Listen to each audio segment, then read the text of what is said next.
Sejam bem-vindos ao Pode Crer. O Pode Crer é o mais novo podcast de Porto Ferreira e região e você é o nosso convidado especial para fazer parte dessa história. E comigo está aqui hoje o Du Arruda, meu parceiro, meu amigo, nessa nova empreitada aí desse podcast que veio para fazer a diferença, para mostrar para vocês um lado humano das pessoas, traçar informações, entretenimento, muita coisa aí você vai aprender e nós também com o nosso podcast. E nós vamos começar hoje com a primeira entrevista aos candidatos à Prefeitura de Porto Ferreira com o nosso querido Pedro Melo, o mais conhecido como Dr. Pedro. Doutor Pedro.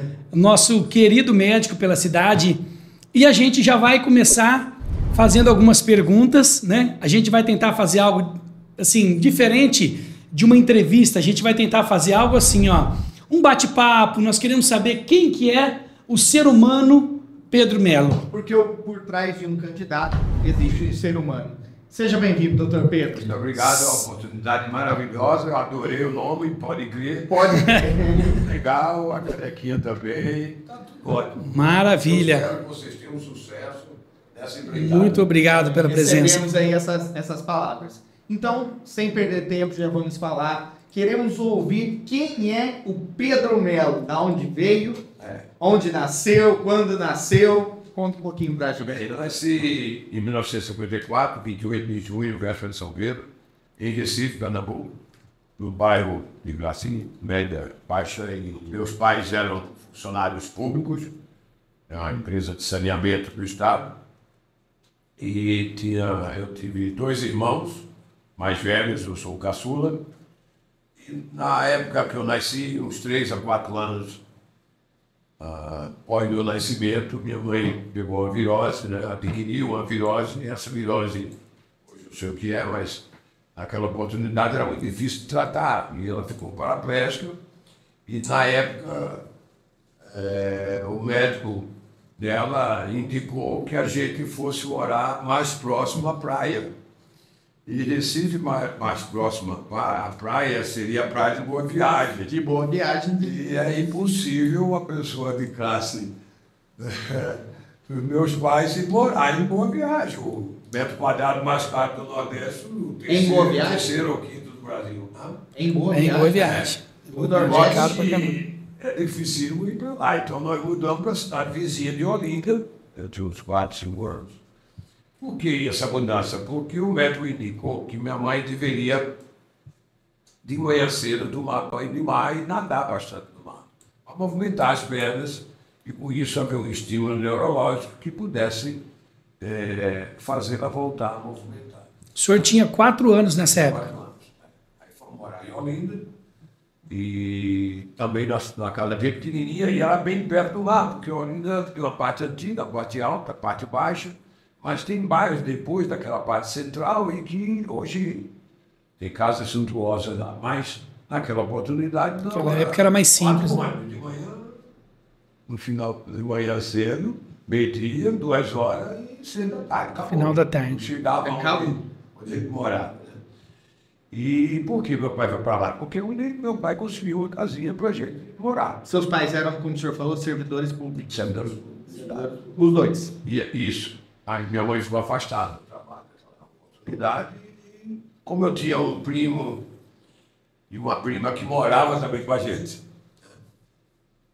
Antigamente era tudo assim, né? Passava o tempo na casa de uns tios, na casa de noite.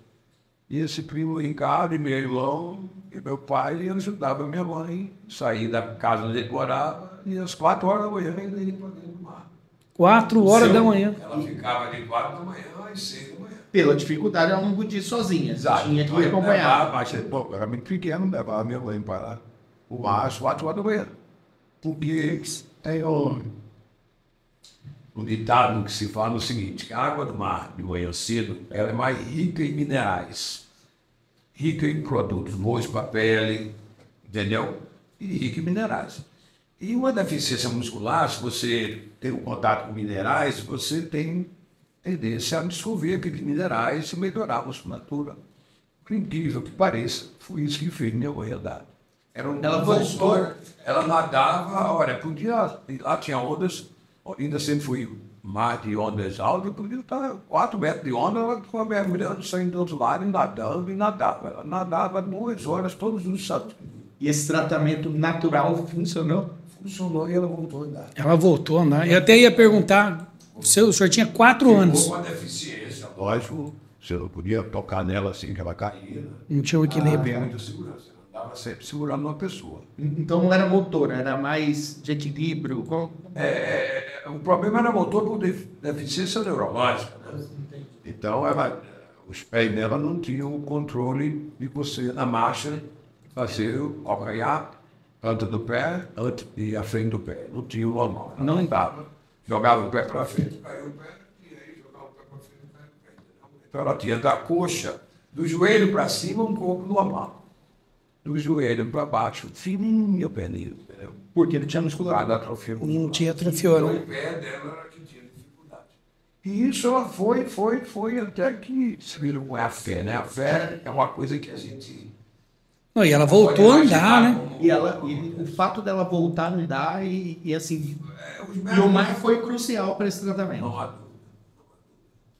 Agora, Porque na época a deficiência não perguntando, esse problema que teve com a sua mãe foi que estimulou a medicina da sua técnica? Olha, você vivenciar isso é um negócio interessante, porque aquilo marca, né? Provavelmente deve ter marcado a minha infância.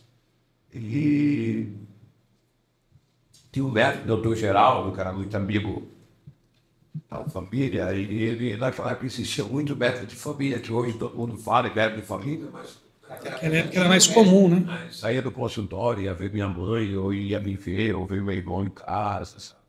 Meu pai pagava a consulta dele dividido, sabe? Era um médico de casa, da família. Era aquele médico de família. Né? E o doutor Geraldo ia muito em casa, eu ficava brincando com os instrumentos. Mas a verdade é que talvez tenha marcado em mim o fato do Erlândia ser assim. Mas, veja bem, isso foi, ela voltou a andar, mas aí eu já estava 8 anos, 7, 8 anos, aí ia para a escola, né? Então a gente, ela ia para o mar, trocava de roupa, trocava. Foram anos? Foi anos. Quantos durou? 3 anos, mais ou menos. Ela recuperar os movimentos. E nesse tempo, quem cuidava do Dr. Pedro? Muito pequenininho? Minha irmã era mais velha, né? Depois meu irmão, depois eu. Nós tínhamos lá, verdade, que morava com a gente.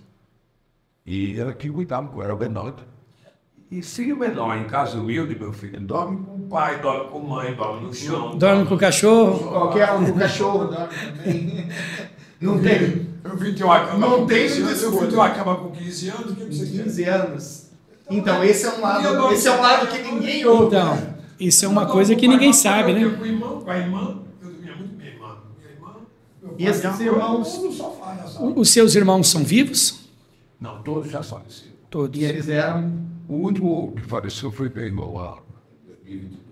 Mas eram o quê? Eles também tinham relação? Veja bem, eu sou da família humilde, mas tinha um detalhe lá em casa. A criação foi muito rígida. Rígida no seguinte, meu pai falava, filho, eu quero que vocês estudem, ou que eu não tive a oportunidade de estudar. Como ele era o mais velho de 5 filhos, ele, aos 14 anos, teve que parar de estudar para trabalhar, para ajudar a minha avó. Ficou viúva para poder cuidar dos irmãos menores. Então você vê só que a dificuldade. Na época era diferente. O irmão mais velho. O irmão mais velho é que foi isso. Ele parou de estudar. Os outros foram, entendeu? A Maria, Capitão da Maria, entendeu? O outro estudou administração, no caso do meu tio, foi para a parte de contabilidade, entendeu? Então meu pai nunca estudou isso. E o mais velho fez o papel do pai. Exato. Fez o papel do pai. Então ficou aí em casa, meu pai dizia o seguinte: dinheiro não cai do céu, cai da testa. Ou seja, no suor do seu trabalho. Então, para que você trabalhe honesto, aqui em casa tem que estudar. Forçou. Básica. Foi rígido, né? Estudou, vai presente no fim do ano, estudou, vai do cinema no fim de semana, estudou, sai de Se você casa. formou médico, você seguiu a risca esse. Se caso não estudasse, o que acontecia? Agora é o seguinte, a gente tinha um horário rígido. Acabou de almoçar, ia da escola. Era meio período, acabou de estudar, fazia o dever de casa. Depois você podia brincar, ir pra praia, jogar bola, correr, brincar. Mas estudar era a primeira, em primeiro plano. E o senhor se formou lá ou se formou... Quando a gente, uma coisa que é importante, todos nós estudamos em escola pública. Por isso que eu falo isso é escola pública. Porque eu acho que a escola pública é ela que tem que dar as oportunidades. Nada. O que eu estou achando está havendo uma dicotomia, uma quebra no ensino público, que é tanta coisa que eles colocam, entre aspas, para que haja um ensino que eles acham que é melhor hoje, falou, que esquecem do básico. O básico é a professora. O básico. O básico é aqui, é o contato. O básico é o que formou Exato. pessoas como o senhor lá atrás, né? Muito bem. Minha irmã, professora de nível superior, fez pedagogia, depois fez o pedagógico, e depois fez pedagogia, pegou a médico, que nunca ia ser médico, nunca foi de... Nunca brincou com os instrumentos. Não. Ele é o que quebrava a geladeira, o fogão, ele que sentava em casa. Era para ser engenheiro. Era exatamente. Era para ser engenheiro. Era para ser engenheiro, entendeu? No entanto, ele resolveu fazer medicina também por causa da minha mãe, que teve uma complicação da cirurgia abdominal. Eu acho que isso para ele foi fundamental. Crucial para ele. Foi ele ter mudado para a medicina. Foi o que virou a chavinha para Para ele. E uma coisa ainda. Para mim não, para mim eu sempre quis ser médico. E ele atuava. Humilde que formou 2 médicos. 2 médicos. E uma professora E- de ensino superior. E ele atuava também na ortopedia? Não, ele veio para São Paulo, ele formou em 74. E eu entrei na faculdade em 74. Ele na faculdade, eu não. Em São Paulo? Não, em Recife. Recife. Hoje a classe é encerrada. Hoje tem música. Mas muito bem. Ele formou em 74 e veio para São Paulo fazer residência médica em cirurgia plástica no HC. Ele ficou no HC, ficou como assistente do HC e ele ficou aqui em São Paulo. Cirurgia plástica. Em 1979, no ano que ele se formou, foi o ano que eu entrei Na na faculdade. faculdade. Tinha 6 anos a mais do que eu. E ele era cirurgião plástico? Cirurgião plástico. Maravilhoso. Naquela época não tinha tanta cirurgia que Mas ele gostava de uma área da cirurgia plástica que pouca gente gosta, que é a parte de recursos. Ah, tá. Queimado. de queimador. Tanto é que o doutor Uri Mariani, que era o chefe da HC, era o meu chefe no Tatuapé, em São Paulo. O hospital que também atendia muito queimado naquela época. Então, os grandes incêndios do Joelma, tudo pegou, se pôr tudo ali, ele acaba no meio aqui. É bem naquela época mesmo. E aí, ele trabalhava tanto no HC quanto no Tatuapé. Mas os dois então se formaram em Recife. Sim, sim. Em Recife. Ele veio embora para São Paulo. E o Eu senhor formei em 79, 6 anos depois, né? 5 anos depois, e vim embora para São Paulo também. Então, é esse que a gente ia perguntar, mas o que trouxe, o que São Paulo? ocasionou São Paulo? Porque é o seguinte, Recife é um polo da medicina do Nordeste. São bons profissionais, igualmente.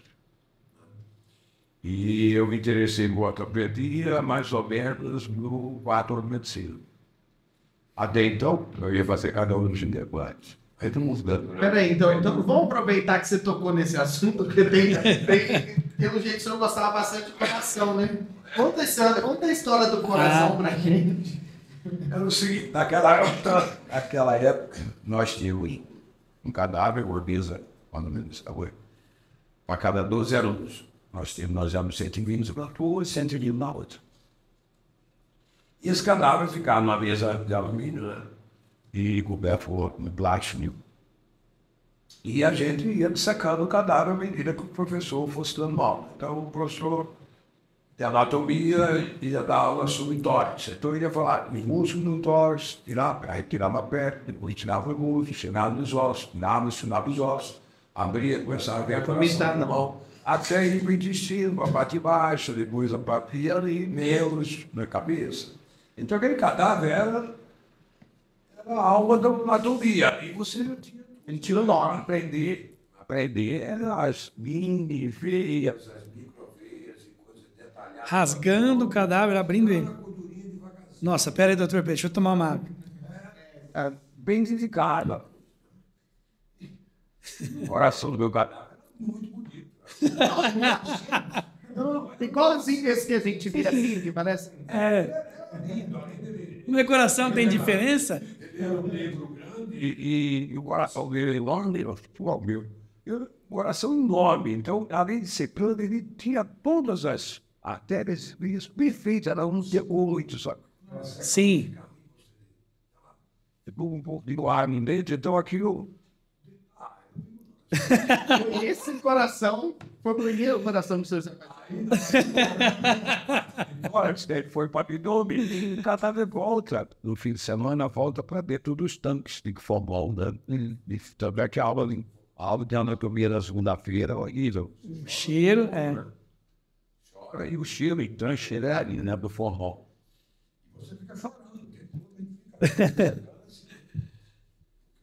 E dos olhos. Pensei que era de emoção pelo coração. A verdade é que ele chegou na sexta-feira e disse: cadáver vai pronto, e já está o coração do modo do sul e o pênis do coração. Aí girou um vidro, bateu aqui vindo, coloquei o cadáver, coloquei formal, diluído. tampou. Esse também, o dedo meu mochila e levei para casa. Levou o coração para casa. E esse coração existe? Ficou lá em casa. Fiquei sabendo que o senhor dormia com esse coração. O coração do dedo, hein? E todo mundo chega lá em casa. Mas foi esse coração que te levou para a cardiologia no ensino? Ela me interessou muito o canal daquilo no começo. Né? Mas depois eu tive a oportunidade de entrar numa clínica ortopédica que era melhor. Eu queria fazer algo que pudesse mexer, não ia frente também. Entendeu? Eu gostava de mexer nas coisas, então eu comecei a frequentar uma clínica de ortopedia, uma das melhores clínicas da Recife. Doutor Hélio Lúcio. Detalhe, tudo em Recife ainda. E o terceiro, quarto, e o tio, que um amigo do bairro, o tio dele, ele era histórico, mas o Hélio Lúcio, era o papa da ortopedia Naquela época. naquela época. E aí eu falei: Roberto, então, fala com teu tio Heraldo para ver se eu consigo ir lá ajudar a cirurgia na clínica ortopédica. Em que ano de medicina era isso? Eu era no terceiro ano. Terceiro fim disso. Aí ele falou, aí o Heraldo já sabia, eu ia na capa do Roberto, disse: meu amigo, tem Pedrinho, vamos lá, deixa eu ir lá para a clínica. Pedrinho? O senhor já tinha 2,20 m? Eu comecei a frequentar essa clínica, o que criou um certo animosidade na minha turma, que na minha turma tinha uns 5 que queriam fazer. 120. E eu... Que tinha 2 turmas, né? Então eu estava na melhor clínica ortopédica, no terceiro ano de medicina, lá dentro. Aí tinha então tem dúvida, eu perguntei o estilo desse amigo meu, tu vai, né? Ele jogar a bola ali. Eu vou jogar na aula, terminando a aula 5 da tarde, eu ia para a clínica ortopédica, eu superava exatamente de 5 horas até 10 da noite. Na clínica. Na clínica. Operavam na clínica. De 5 da tarde até 10 da noite. Uma clínica pequena, tinha 8 quartos, 10 quartos mais ou menos, 2 salas de cirurgia, sala de gesso e 5 consultórios. Clínica grande naquela época. E eu saía correndo da faculdade, era próximo. Assim, desce lá. Para acompanhar a cirurgia. Cirurgia de peito, enfermo, segui, pensar tudo de novo. E aí eu fui me interessando. Apaixonou pelo ortopedia. E o coração? Tive que abandonar. O senhor não levou uma perna para casa. Eu ouvi. Mas tem outro ficou com nenhuma perna. Não tem Olha, cara, informei, 79, levou. É a faculdade.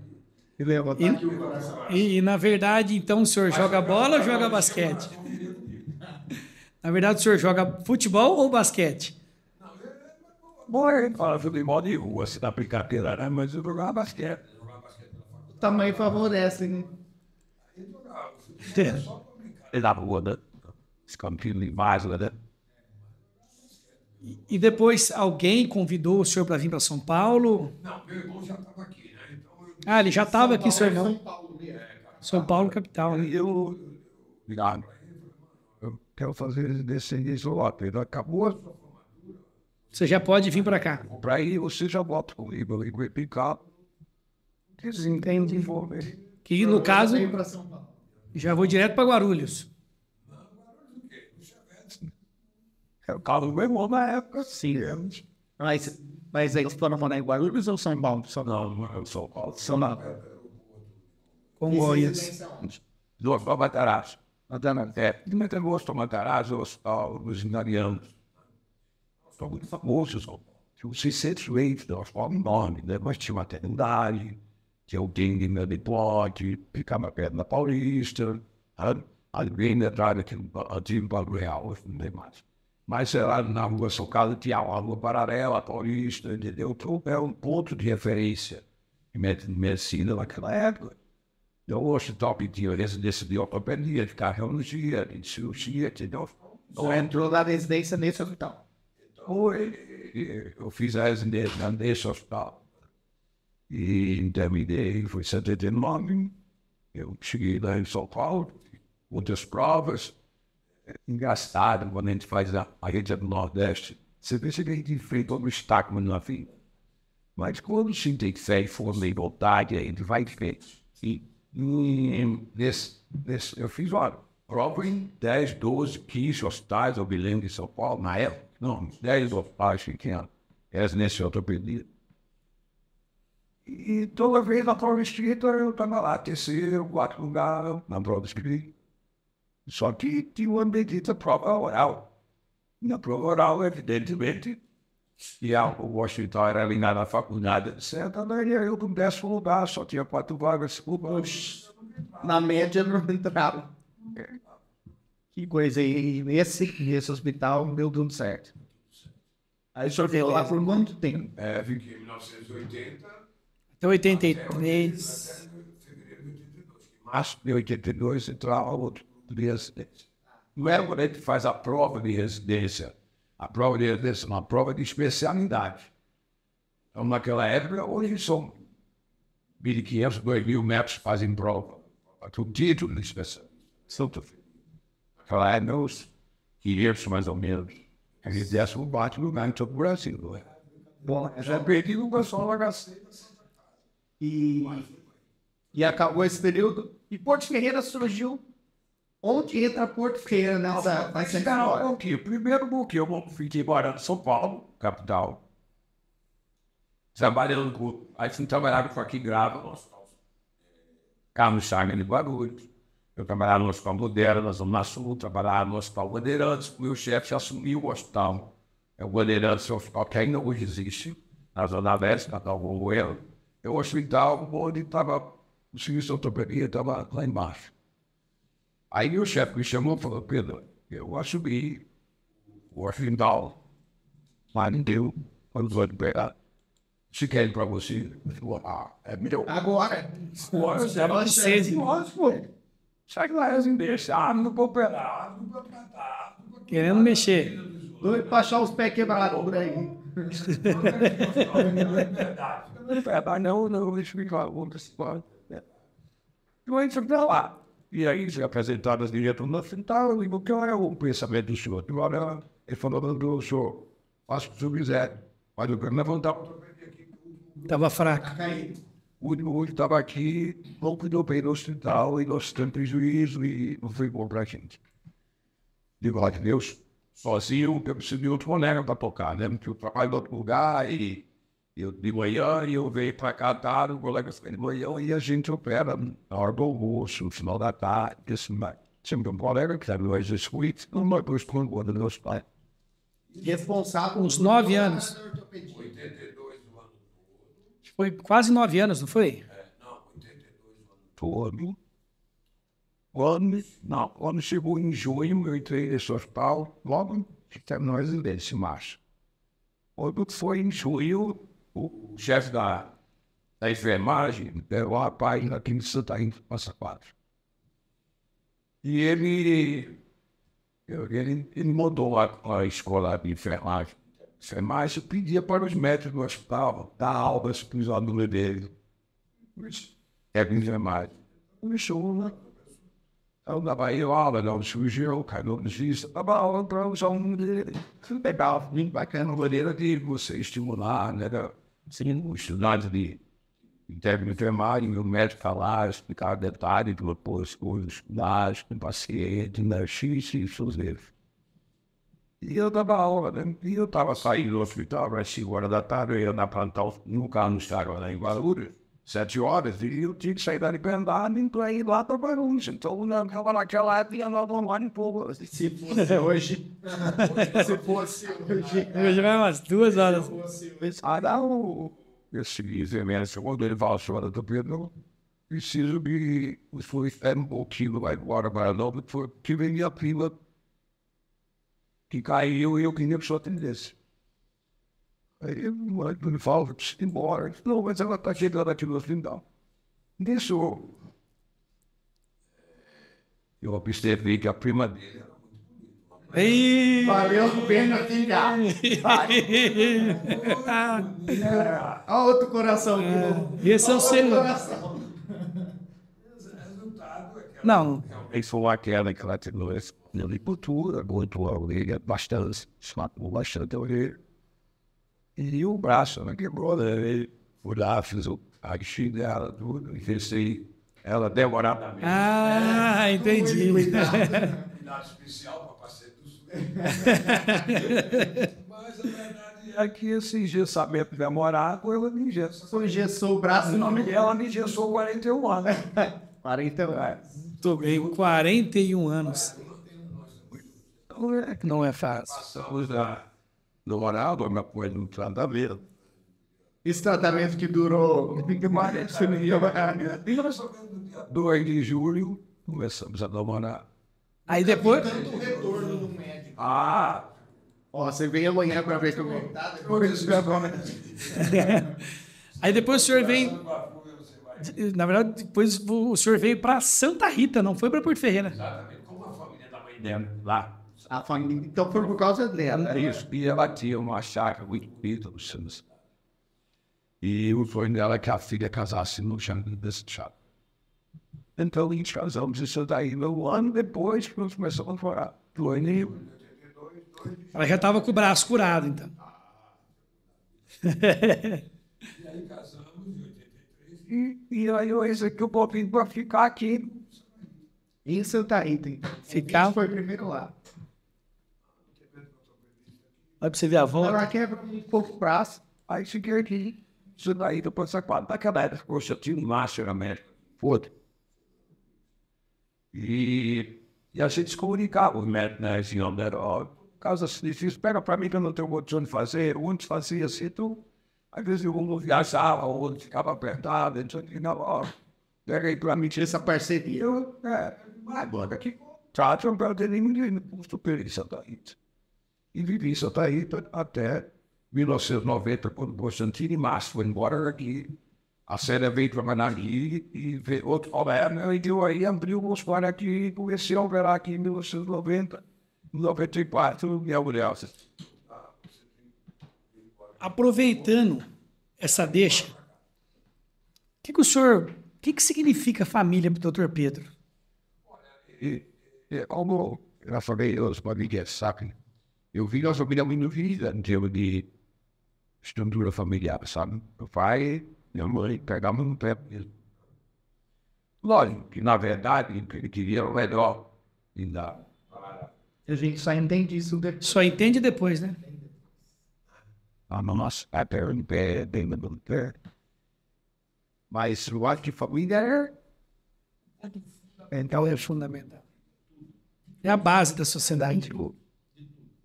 eu acho isso tudo chato. E aí, quando você vê a ter uma cama aos 15 anos de idade, a nunca ter uma bicicleta, e vender como na praia, aí você vai. E agora, quando eu tinha filho, nós somos um paizão bom. E se tem uma pessoa que chama paizão bom, é o senhor ali. A gente sabe da paixão dos filhos pelo A gente faz, sabe, extravasa. A gente dá.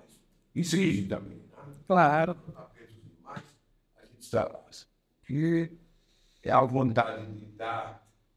Aquilo que a gente não teve, né?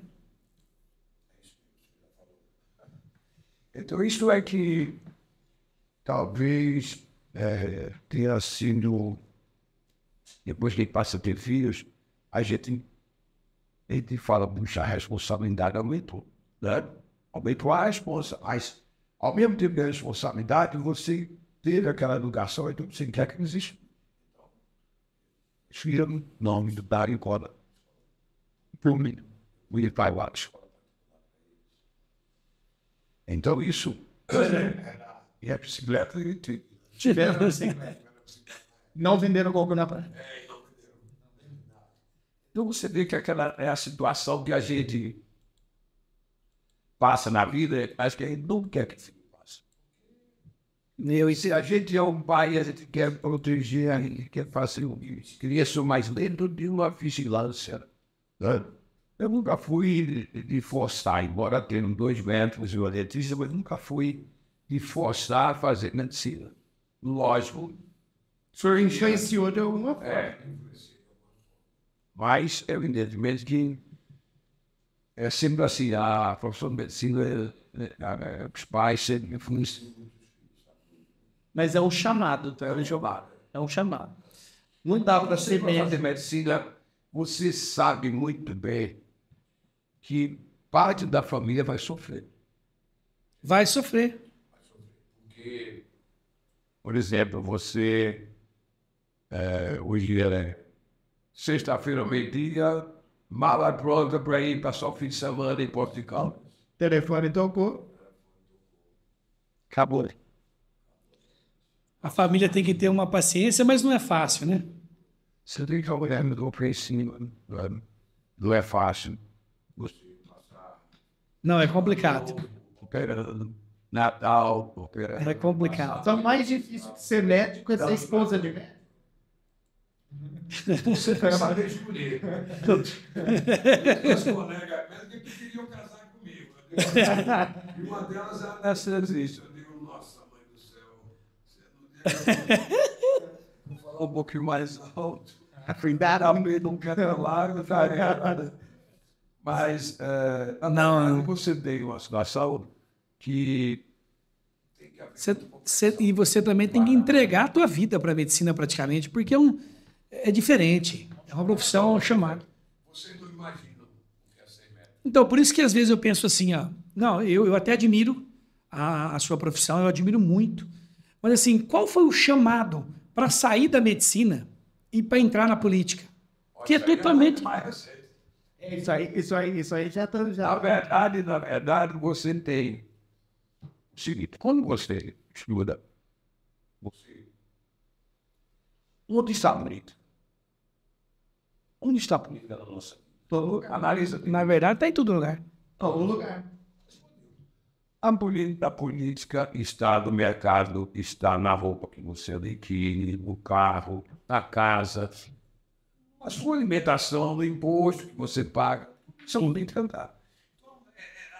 Você fala, não gosto de política, mas o não gostar de política é que você não gosta de estudar ou de ter notícia de política. Você prefere... Levar a vida...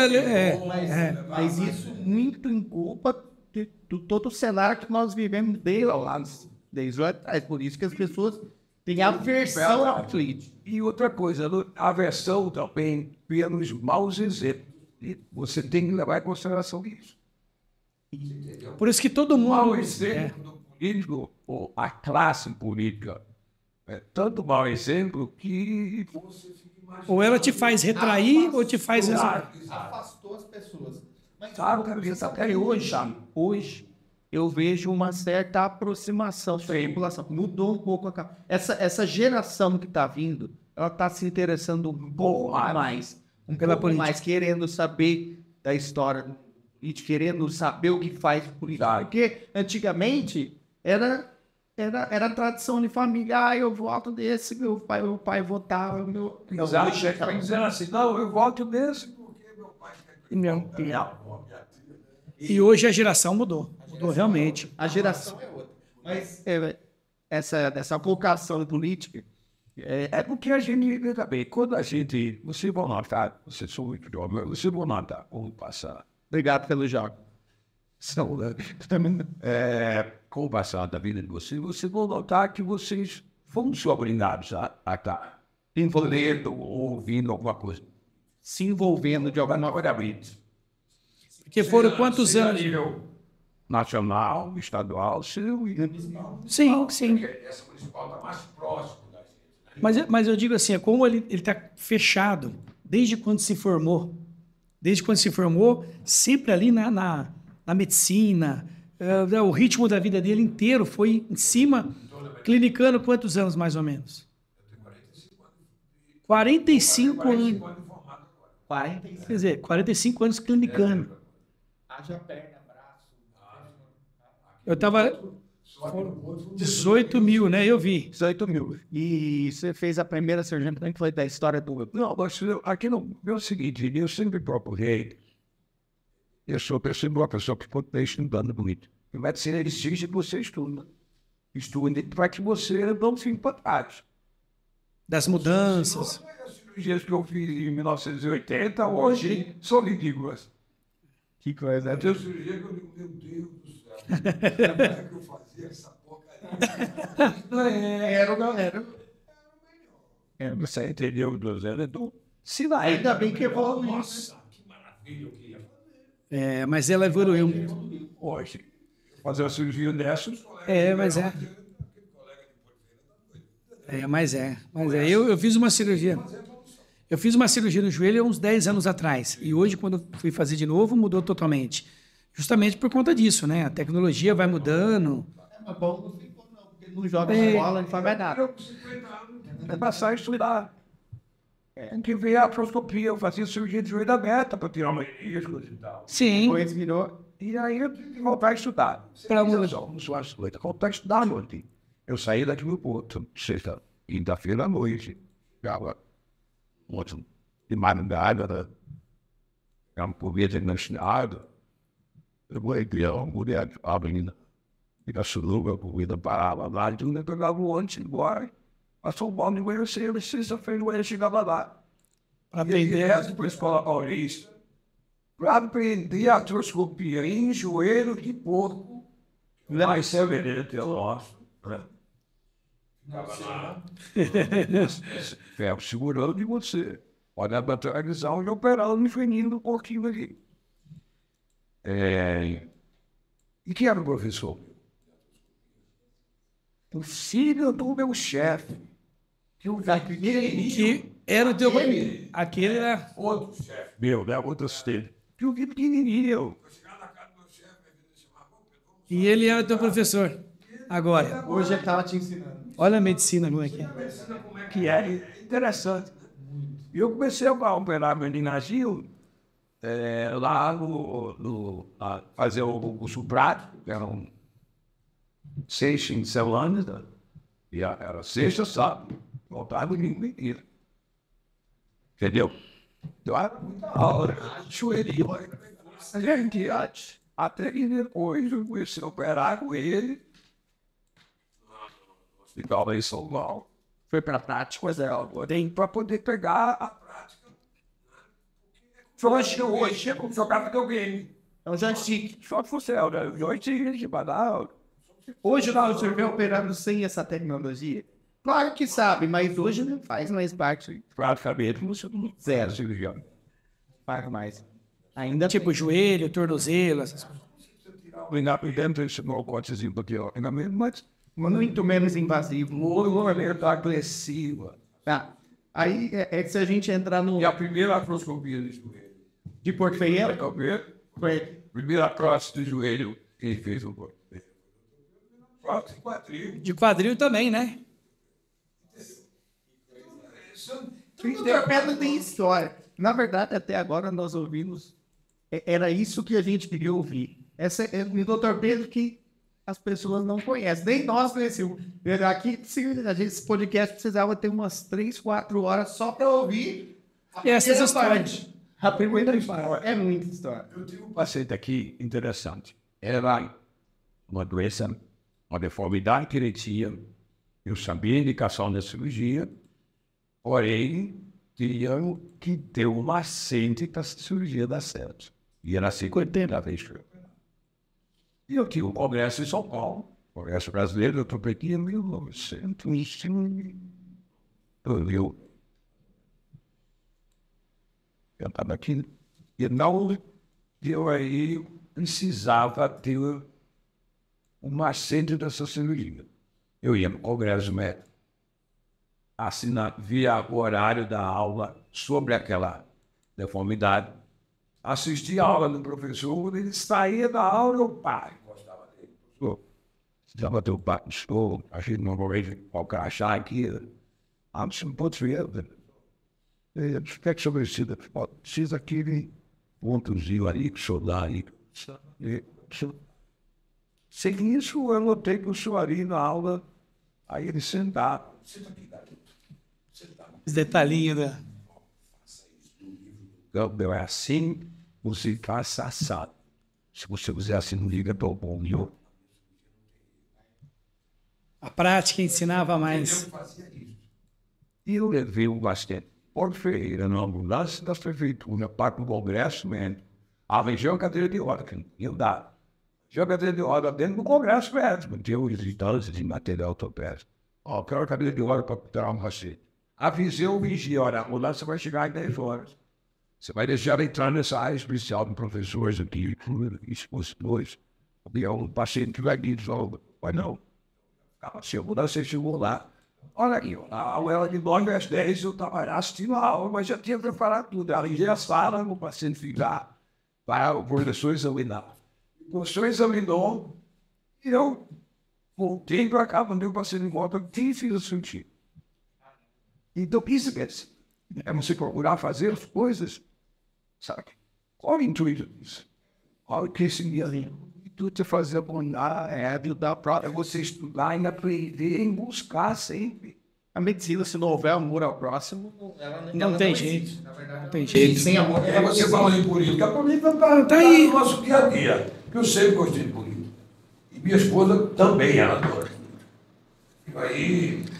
Então ela também gosta. Também gosta. Olha, ser esposa de médico e de político. Mas veja só, na Folha de São Paulo... Já vai pro céu direto. Um jornalista, o jornalista já faleceu. O cara até muito bom. Esqueci o nome dele agora no momento. E ele era o ombudsman do jornal da Folha de São Paulo. Que era o crítico, né? Aquele cara que... Entendeu? Tinha a manchete, mas por trás a reportagem. O principal era ele que fazia. Eu chamo minha mulher de minha ombudswoman.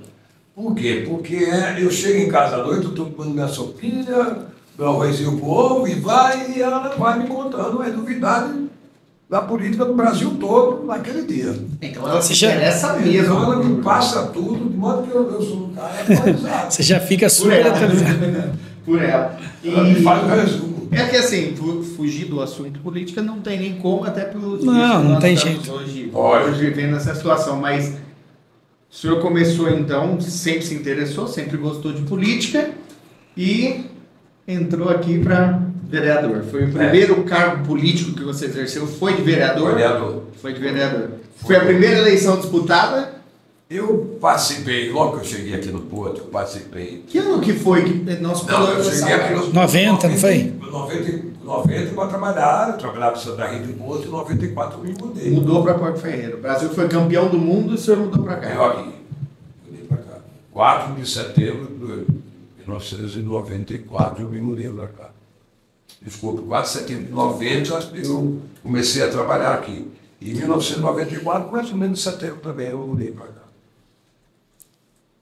Isso foi 94 eu mudei para cá.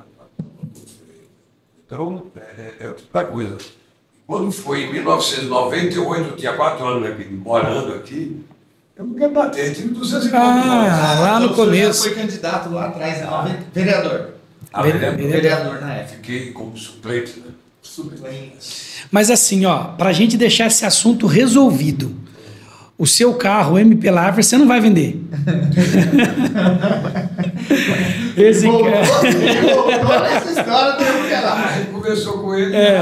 Bastidores aqui, né? Ele quis, sabe o que ele quis fazer? Deixar o senhor numa saia justa. O senhor escolheu o carro. Eu já entendi a tática dele. Mas quando eu cheguei em São Paulo, e meu irmão já era médico há 6 anos, cirurgião plástico. Já tinha.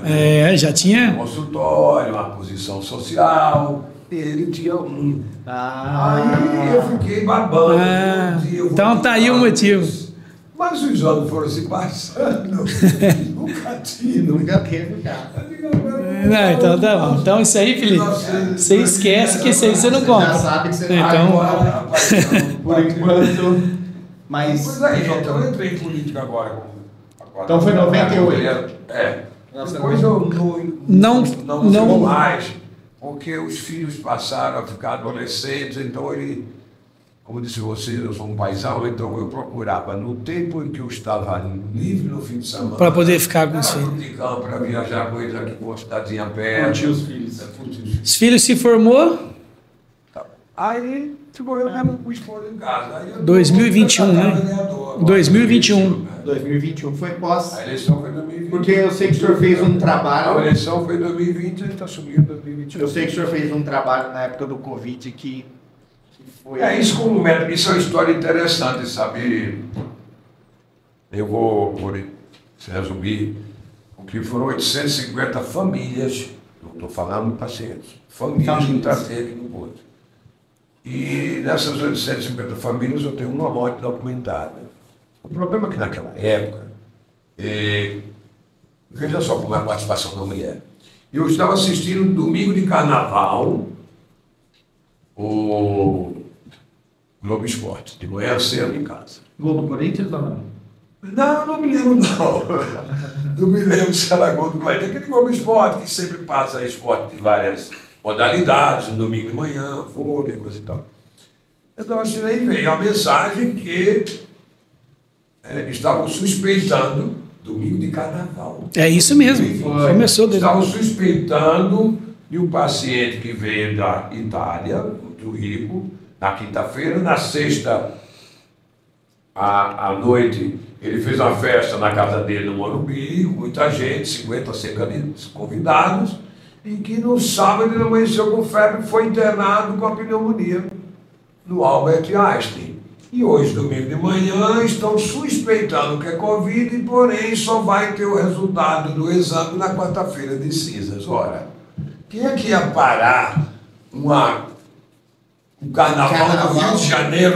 Esquece. Ninguém ia parar. Esquece. Ali já foi o primeiro caso documentado. Eu disse, esse cara tá bom. Tá com essa menditas. Já tá com isso. Imagina, nova de arte não saberia. Jamais, já sabia. Já sabiam, né? Já sabiam. Claro. Eu já sabia. Eu digo, eu vou estudar essa doença. E aí eu comecei a estudar. O que é que eu fazia? Meu irmão ainda era vivo, ele passou a morar em Recife, porque ele teve uma indetensão muito grande, ficou lá muito, eu lembro, não pôde mais ser cirurgião plástico, ele voltou para Recife. E ficou lá tratando das pessoas humildes, ele era assim. Gostava de pescar e ficou cuidando das pessoas. Voltou para casa. Voltou para o nosso estado. E aí, meu irmão me ligou e falou, você quer fazer parte do Grupo Médicos pela Vida? Para estudar essa doença nova que está matando muita gente na Europa, na Ásia. E a notícia daqui que a gente tinha... Ainda não era uma pandemia. Não era tido como uma pandemia. Não era outra coisa. Achavam que era só uma contaminação europeia de uma doença que veio da Ásia, mas uma contaminação e ali ficou restrito aos países da Europa. Mas não foi isso, não, uma coisa. E aí o que acontece? Minha mulher, como tem muitos parentes na Itália, ela se comunicava e a gente conversava, e trocava ideia, como é que tá? Não, estamos trancados em casa, coisa e tal. Aquele rolo que ele passou aqui, eles passaram lá, não. Sim. E juntou esse grupo médico pela vida, que começou 5 mil médicos, eu fui a 4 mil e pouco. E aí ele começou a estudar essa doença. E todo domingo, aí acabou meu jogo do Corinthians. Aí acabou. Todo domingo, de 4 da tarde, de 5 da tarde às 10 da noite, eu entro em casa, no quarto, e com aulas no computador. Estudando. Médico da Inglaterra, da Itália, da França, dos Estados Unidos, entendeu? Todo domingo. Todo domingo. Toda terça-feira nós tínhamos um grupo médico pela vida de 7 da noite às 10 da noite. Isso vocês ainda estavam tentando E entender aí vai mais. estudando, a gente estudando a doença. Olha, vamos entrar com essa droga, vamos entrar com a experiência que você tem, não tem. Aí começou a hidroxicloroquina, Bolsonaro apoiando, o presidente na época, e veio ivermectina, veio vitamina D, zinco. Por que da zinco? Por causa disso, coisa e tal, porque tem a justificativa. Sim. Então se formou um coquetel de medicamentos. E eu não peguei vacina, eu não peguei doença. Ninguém pega. Hoje em dia, qualquer gripe, eu tomo ivermectina, no outro dia eu tô bom. Porque É um já... jogo espetacular. E o senhor foi para esse lado do tratamento. Lá do lado do tratamento. E eu nós trabalho achávamos 250 que famílias. nossa experiência... 800 famílias. 800, 800, 800. mais de 800 famílias. 800 famílias. Porque de família de 2 pessoas só, tem família de 10. Sim. De 10, porque as pessoas se isolavam em casa. E tanto é que deu o resultado que nós temos aí praticamente um Não homem. internava ninguém. Porque eu não deixava... O meu medo era internar. Não, Você mas aí- falava, você ouvia falar. Você tinha... Aí que entra a política. Você tem que ter uma saúde pública que funciona. O que acontece na Covid é que é uma gripe normal. Sim. 3 a 5 dias. Aí você melhora. No 7º dia você passa a ter febre de novo, tosse e dor no peito, e no dia você está. Você entendeu? Entendi. Não é a Covid, não é o que faz a pessoa agravar, é a bactéria que se aproveita do vírus, que deprimiu o organismo, e ela aí vai te dar uma pneumonia muito violenta no Severa. 7º e o 10º dia. Então o senhor teve um sucesso nesse tratamento. Mas por quê? De Porque se eu 99%. estou tratando você. Era assim o esquema, de todos nós médicos da vida. Se o paciente entre o 5º e o 7º dia, eu avisava. O paciente ia me dar notícia com ele de tarde à noite, eu almoçava com o celular ligado. Eu sei disso porque sei de pessoas que o senhor tratou. E aí você piorava no 7º dia, você me doutor, vou ter febre e tosse. Imediatamente tomografia. Por quê? Porque o raio-x não mostra a pneumonia no início. Eu metia a tomografia, tinha a pneumonia na minha cara. Então tratava você com 10% do humano e você estava salvo. 20% chegando, chega lá tratar com 70%. Mas era casos mais raros. Mas eu detectava a sua pneumonia com 30% de você. Cheguei à Secretaria de Saúde e disse, eu preciso de tomografia. Compre serviço de tomografia, compre a tomografia. Política de novo. De novo, política. De novo. Ah, preciso fazer um levantamento. Preciso fazer... Um levantamento. Olha só, preciso fazer Gente morrendo e vamos fazer levantamento. Não, preciso fazer uma licitação de mulher. Não tem licitação. O presidente já disse que é urgência e emergência. Não tem nada que justificar. Bora cuidar do povo.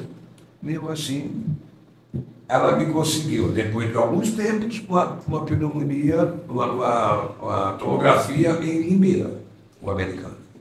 Eu digo, muito bem, velho, você vai levar os pacientes, eu atendo 10, 12, 15 pneumonias por dia. Por dia. Como é que eu faço?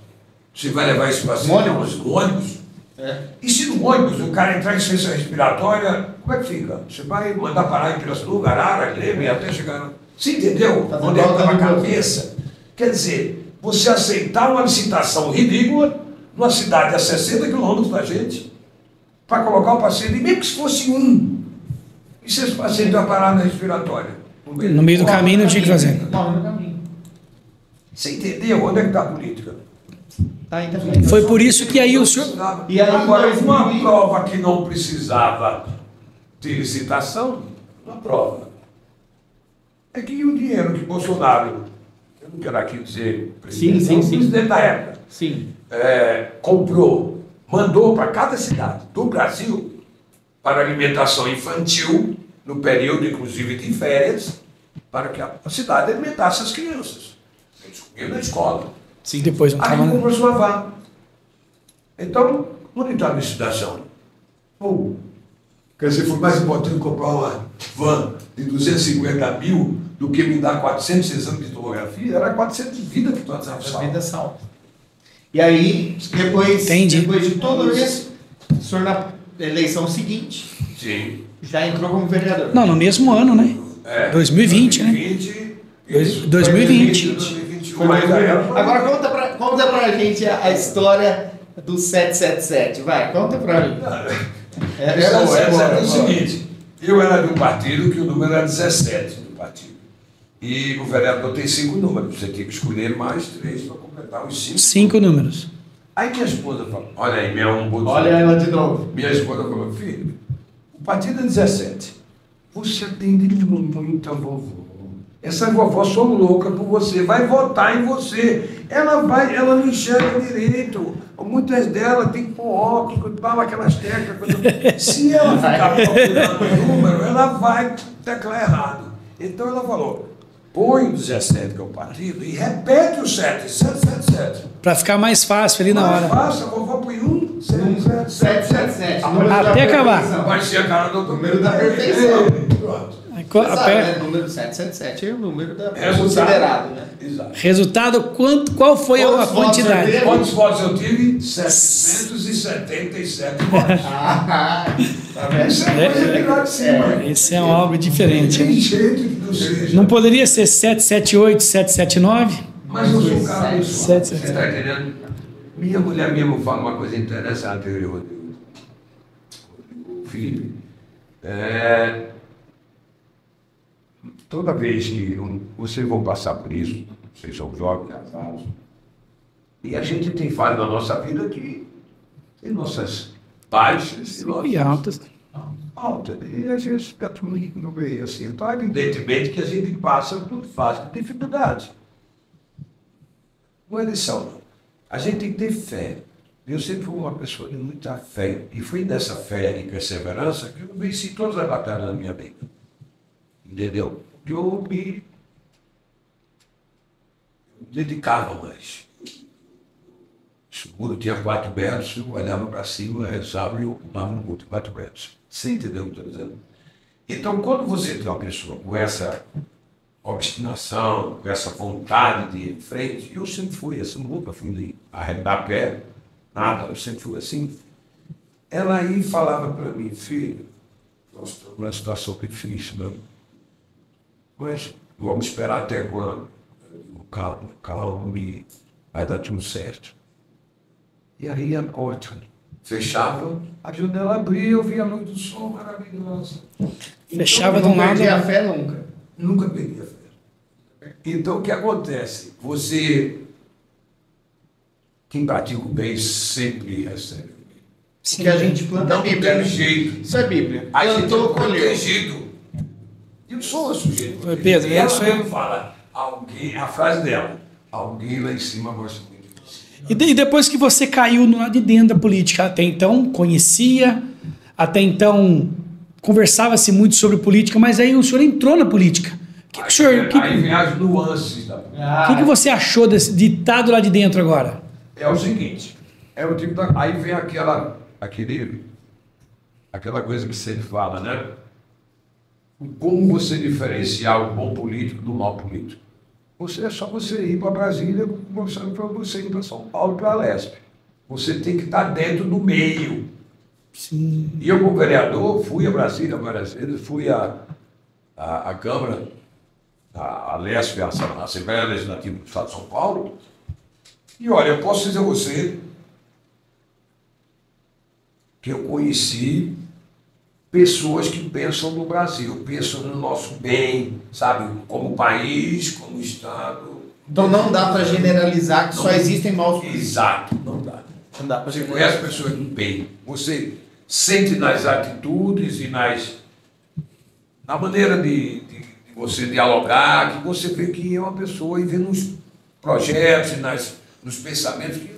Nesses três anos. Cara, vale a pena a gente... Agora vem a boa, vai. Agora que a maioria é tranqueira, O senhor fez... vou deixar você perguntar essa pergunta. Agora, nesse tempo que o senhor está, o senhor fez algum amigo na política? Você pode considerar meu amigo. Eu fiz um amigo. Não, amigo meu não. Inimigo. Eu já devo. Inimigo. Inimigo. Na verdade, em tudo. A verdade é o seguinte: quando ninguém mete pedra na manga verde, né?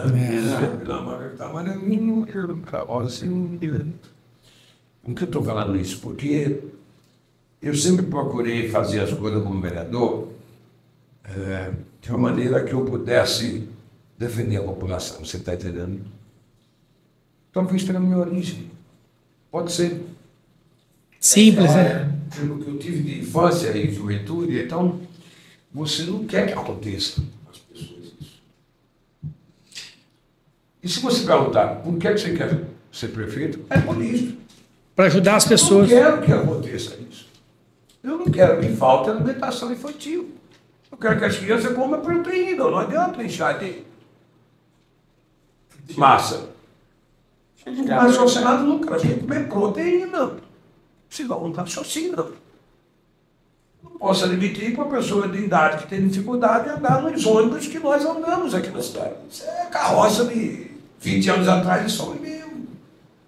Eu não posso admitir que o exame de mamografia da senhora tem que sair daqui às 4 horas da manhã, 16 mulheres, para fazer um exame de 20 minutos. Também acho muito voltar errado. No final da tarde, começo da noite. Perdeu o dia. Por causa de 700 mil reais. Mas 700 mil reais é mais dinheiro, doutor. Não, para uma cidade eu acho que Então não vamos é. para a cidade. Dinheiro de pinga. Para uma cidade é. Para uma cidade é. É isso que vocês precisam saber. É isso que a população precisa saber. É dinheiro de pinga. Sabe por que eu falo sempre assim, doutor? Por quê? Porque o seu orçamento, o orçamento do povo é maior do que o PIA. Sabia disso? Maior do que o de Pira? Sabia, não. Eu também não sabia. E a gente achava diferente, porque a renda per capita de Pira é bem maior que a de Porto. Não, então, justamente, agora se o senhor entra hoje... Agora, o índice de desenvolvimento socioeconômico do Porto, faltou 20 cidades para a gente terminar, quase bem perto do último lugar. Então nós estamos numa cidade que está estagnada há muito tempo. Por causa de políticas públicas de enfeite. De realidade, não, porque a população perdeu o que eu chamo de cidadania. Cidadania é isso, é você viver na cidade que você tem uma limpeza, uma saúde pública de boa qualidade, um ensino público de boa qualidade, tá certo? Uma creche que cuida das crianças direitinho, que tem um horário, creche de tempo integral para a mãe voltar do trabalho. Segurança, que foi, eu sei que foi, Segurança. foi uma briga que o senhor comprou grande já na Foi mal interpretado. Né? Sim, sim. Uma segurança hoje é com tecnologia. A turma fala, vou aumentar o número de guarda municipal. O efetivo. De efetivo. O governador do estado, querido, também aqui o pouco, já, o ano passado, foi 8 mil policiais militares formados.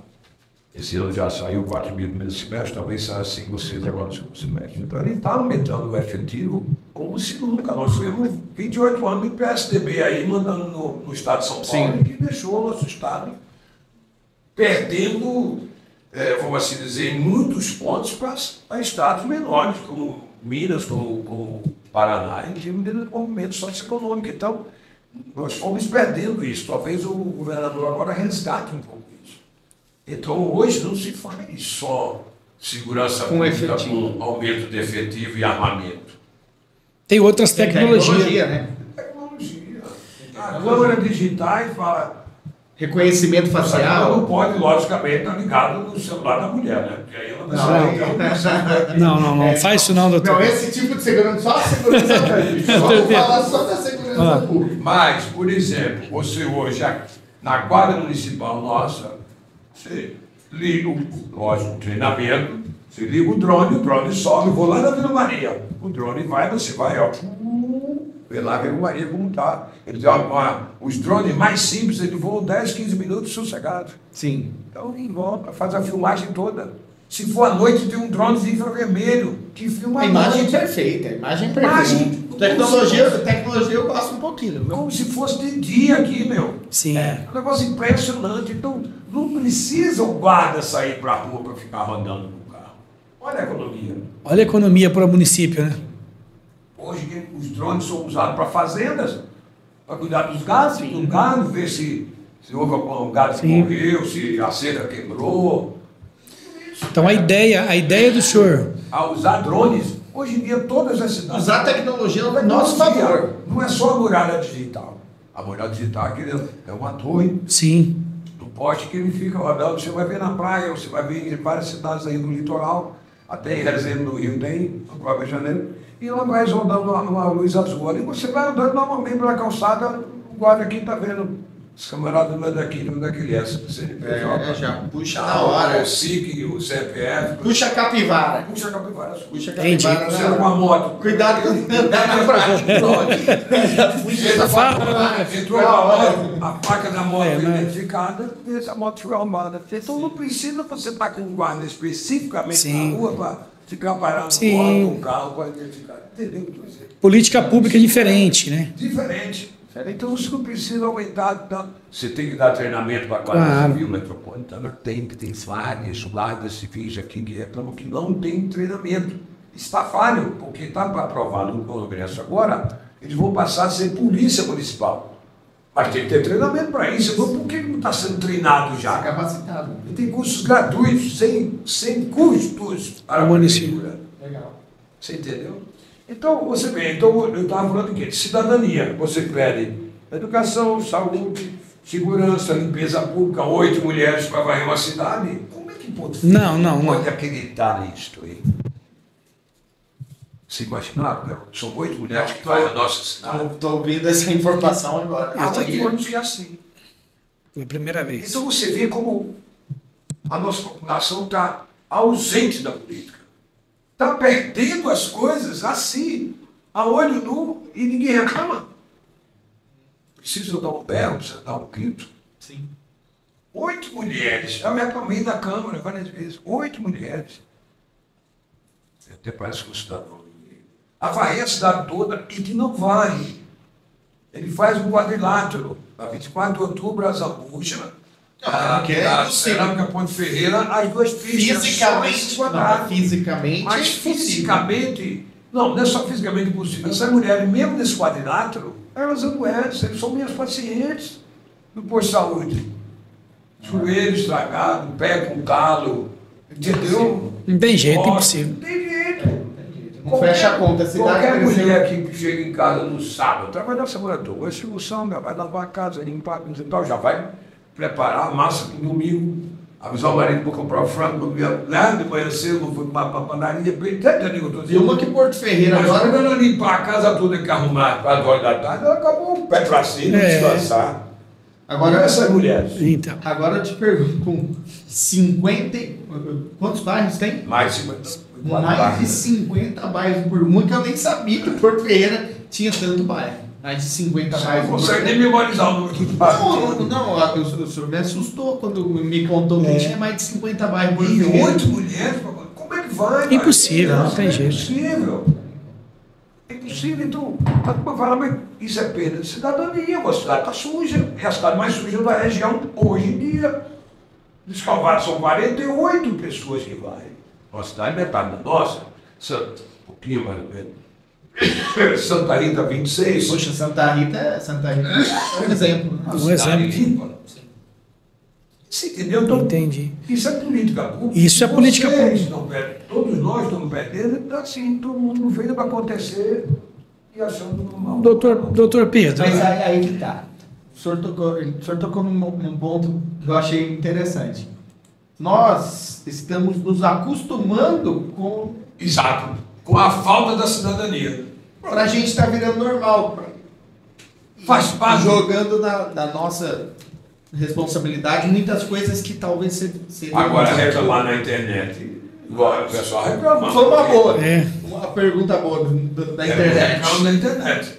Porque é a maneira do povo Se expressar. vamos dizer, gritar, né? Demonstrar, né? A insatisfação dos políticos. Né? Qual que é a influência hoje da internet? Por exemplo, nós sabemos que em Porto Ferreira existe o Boca do Trombone, alguns canais ali que o pessoal fala. Hoje, eles influenciam diretamente na política, lá na Câmara, lá no... Sim. Sim. Porque quando você tem sites de crítica, né?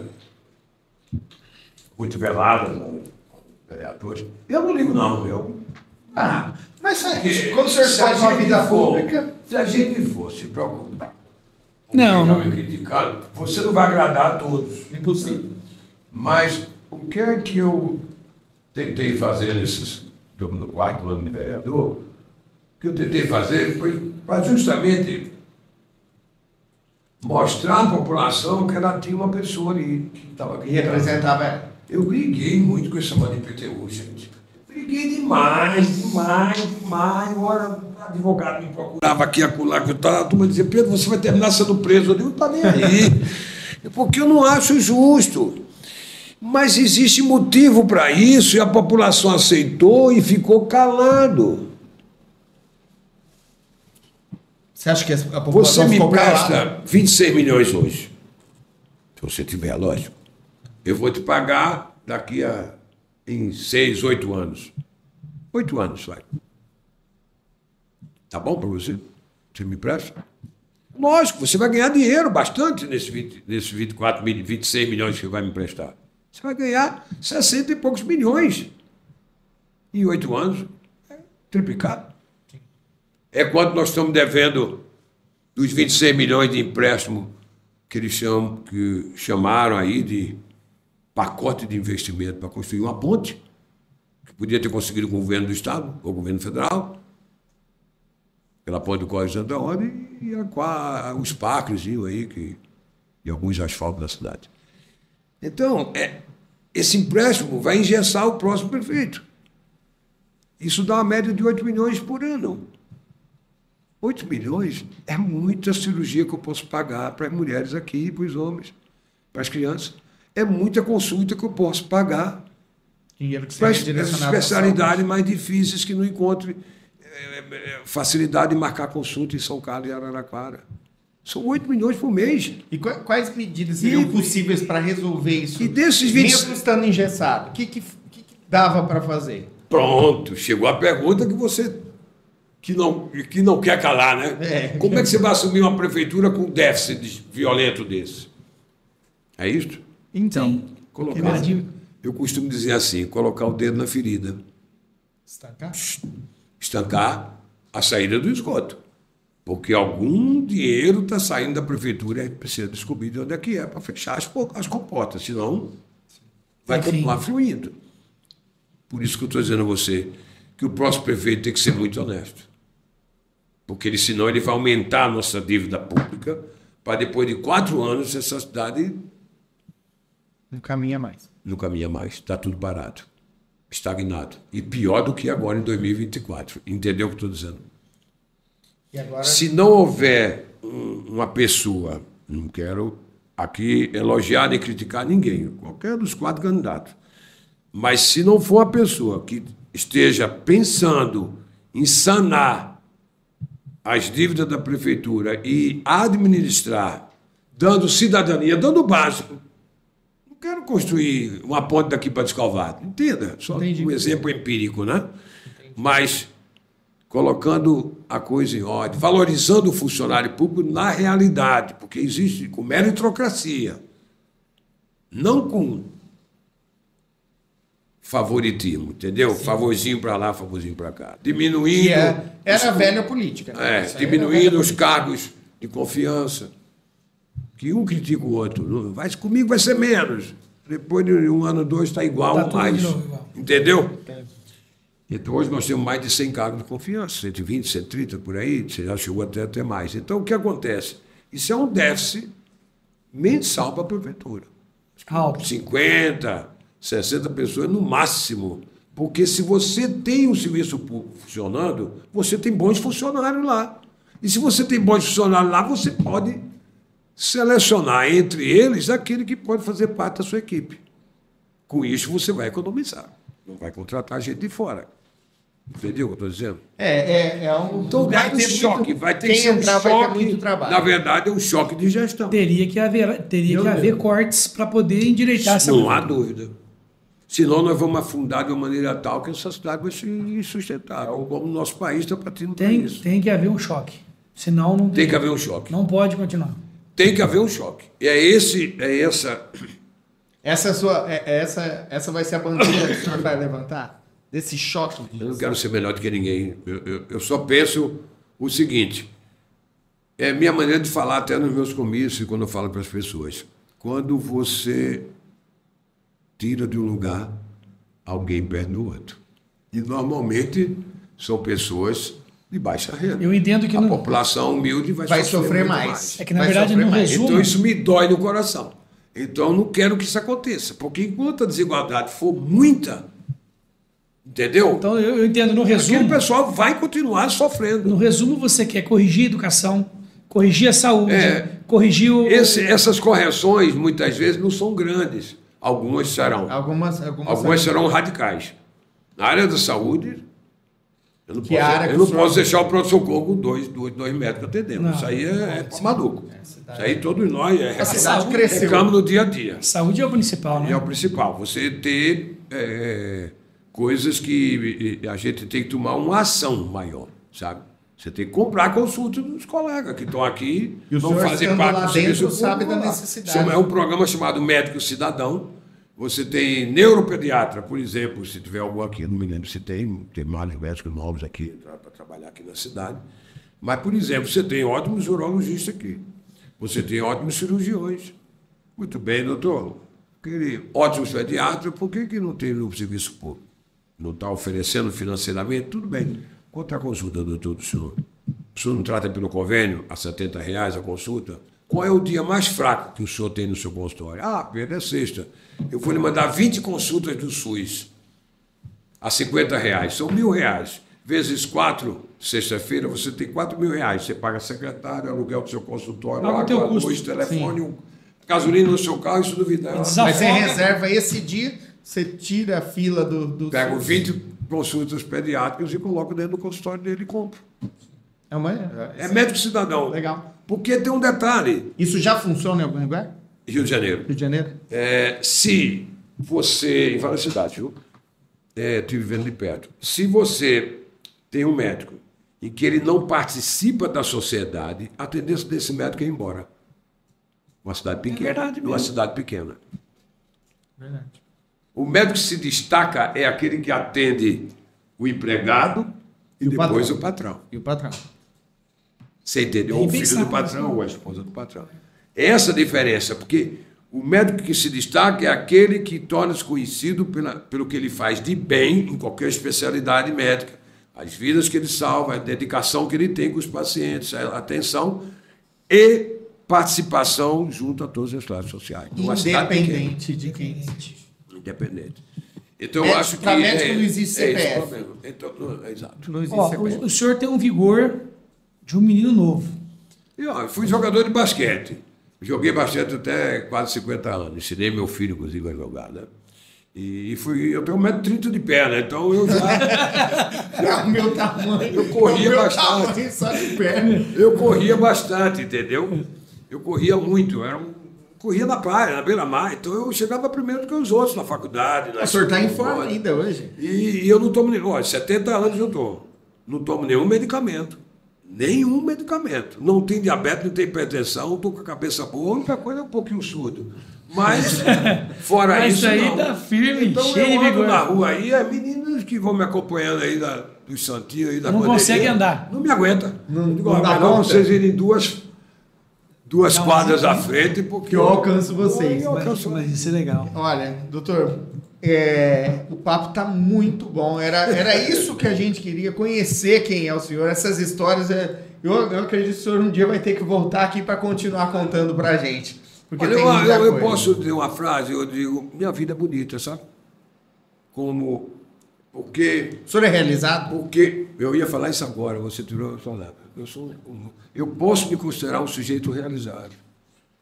Entendeu? Tudo aquilo que eu busquei na minha vida pessoal e profissional e familiar, eu consegui.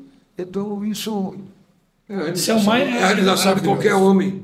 Maravilhoso. Qualquer ser humano, entendeu? Maravilhoso. Bem sucedido com a profissão, eu sou um família. sujeito de muita fé, Rodrigo. Entendeu? Às vezes a pessoa fala, você precisa estar dentro da igreja o tempo todo. Não, mas para a gente falar com Deus, a gente Sim. Não precisa estar dentro da igreja. sai de manhã de casa, olha para cima. Eu falo muito com Deus. Até quando eu estou operando, eu falo com Deus. Já passei dificuldades que eu tive que parar uma cirurgia, falar com Deus E continuar. e deixar todo mundo quieto no centro cirúrgico. O que é que ele está fazendo? Eu estava falando com Deus. E após falar com Deus, eu voltar para a cirurgia e a cirurgia ser terminada porque eu estava em dificuldade. Você entendeu o que eu estou dizendo? Ou seja, veio a luz para iluminar minha mente. E é isso que se chama... É uma fé muito grande. Então, você tendo fé e amor a Deus, acabou. É o princípio. É o princípio de tudo na vida da gente. Princípio de tudo. Tudo que a gente faz. Então, você perguntou, sou um cara... Um cara super realizado. Foi realizado. Doutor Pedro, assim, é maravilhoso, né? Que entrevista, maravilhoso. Foi muito bom, um bate-papo, muito bom na de verdade. Bom demais. Muito bom. A gente muito ficou bom. muito feliz do convite, né? E o senhor ter aceitado. Vocês também deixam a gente à vontade para Agora, o que a gente vai fazer agora? Eu acho que tinha que dar Deixar um pelo tempo. menos uns 2 minutos para o senhor Finalizar, finalizar. O que a cidade falar como pode eleitor esperar? de Porto Ferreira. né? O que a cidade pode esperar. Vocês do falarem Doutor Pedro? vida minha, pessoal, profissional, familiar, filhos, vindo a Porto Ferreira, por onde eu passei, né? Contei tudo para vocês. Eu acho que foi muito produtivo, muito legal. Mas eu quero dizer a vocês o seguinte: eu parto da premissa que com 70 anos eu andar a cidade toda, como eu estou andando, é uma maneira da população ver que esse homem é honesto. Sabe por quê? Porque eu estou há 34 anos e aqui eu cresci na minha vida pessoal, profissional, familiar. Meus filhos. Né? Então, a cidade me abraçou. Aquilo que eu falei, você me abraçou. Eu agora quero retribuir para a cidade, abraçando ela, ou seja, abraçando os ferrenenses que me abraçaram, entendeu? Isso é uma coisa que vem de dentro. O senhor está pronto para isso? Prontíssimo. Além do que, uma coisa que eu vou lhe dizer com toda sinceridade. Eu sou um sujeito honesto. Isso é importante. Isso, aí você vai perguntar, você conheceu políticos honestos e desonestos? Por aí afora. Sim. Eu quero que a população saiba que este homem aqui é honesto. Isso é o princípio para dar certo em qualquer empresa, em qualquer serviço, público ou privado. E princípio é algo inegociável. Inegociável. Inegociável. Comigo vai ser inegociável. Sabe uma pessoa que eu acredito que pensa do mesmo jeito que eu? O nosso governador Tarcísio, por incrível que pareça. Tem histórias já dentro do palácio lá, que depois eu conto em off para vocês. Você está entendendo? Ele é um sujeito honesto. Ele é um sujeito que ele gosta de trabalhar, gosta de fazer o bem, e é um cara que está anos-luz na frente aí de muita gente. É um cara com experiência, né? E Nossa, veio- tem uma capacidade, tem que um QI de 98, Ele de 99, pensa na frente, né? pô, é brincadeira. A gente observa ele falar, já vê que ele pensa na frente. No ano que ele teve câncer, e teve o Hodgkin, que é um câncer de tecido linfático, que é um câncer avançado. Eu passei por isso. Ele Tive ter esse. isto e se tratar, e a mãe dizer para ele, Mesmo, filho, sim. faça a prova. Ele, mãe, eu estou muito debilitado. A prova tinha 400, 300 pessoas, eu ia lá e tirar em primeiro lugar. Ele é um cara que está debilitado, sabe? Algo que vocês têm em comum é a fé, porque ele exerce Sim, muito essa também. parte da fé, né? Ele é Ele muito- fala muito disso também. Então é isso que eu estou dizendo a vocês. Eu quero deixar claro que, para mim, vir a ser escolhido na próxima eleição aí do dia 6, né, faltam 14 dias, eu quero que a população saiba que vai colocar dentro da prefeitura um homem honesto. E eu não quero saber de fazer obras mirabolantes. Eu quero voltar a oferecer cidadania, que é o básico para você viver bem na cidade. Isso já vai ser um legado que eu vou deixar para Porto Ferreira. Maravilha. Uma maneira de você ter um prefeito que cuide da cidade, mas é cuidar em todos os sentidos. Em breve a gente pode voltar a conversar. Ganhando ou perdendo, não importa. Doutor Mas, Pedro continua lembre-se, sendo o eu doutor vou em Pedro. frente e andando a cidade toda com 70 anos. Hein? Doutor, muito obrigado. É isso. Eu e o Du aqui ficamos muito felizes com essa conversa, com esse bate-papo. E agradeço. valeu muito a pena. Desejo sorte aí nas Obrigado, eleições. obrigado. Muito Que Deus obrigado. te abençoe. Você nesses foi muito dias. simpático, né? Eu também desejo Deixa aí. muita sorte ao nosso candidato, Dr. Pedro. Deus continue te abençoando grandemente, dando essa força. esse vigor que o senhor não pode perder. E acho que está claro para a cidade, pôde aprofundar toda a sua história, todo o seu caminho e saber que o senhor agora quer retribuir. Parabéns, obrigado por o senhor ter aceito o convite. E vão ser 4 anos só, hein? Não me inventa de 8 Nada de reeleição. Não. 4 anos. Então, Senão a esposa te bota pra fora de casa. Aí ela não aguenta. Maravilha. O Prefeito, Felipe vai muito fazer a obrigado. finalização. Agradeço a todos vocês Obrigado. que ficaram com a gente até agora. Obrigado, Pedro. Prazer, Pedro. foi muito grande. Agradecido. Obrigado. Agradecido aos dois, muito simpático. Adorei estar aqui com vocês, viu? Muito obrigado. Nós que agradecemos. E obrigado você que ficou com a gente até agora, que participou, que compartilhou. Agora eu vou dar uma fala que minha filha ia adorar. Compartilha. Põe o sininho para tocar, divulga. Ajude a gente nesse canal. Estamos começando agora com esse podcast, o Pode Crer. Você é o nosso convidado especial. Os entrevistados aqui só estão aqui por causa de vocês. Tá bom? Muito obrigado e até a próxima entrevista. Forte abraço, fique com Deus. Pode crer.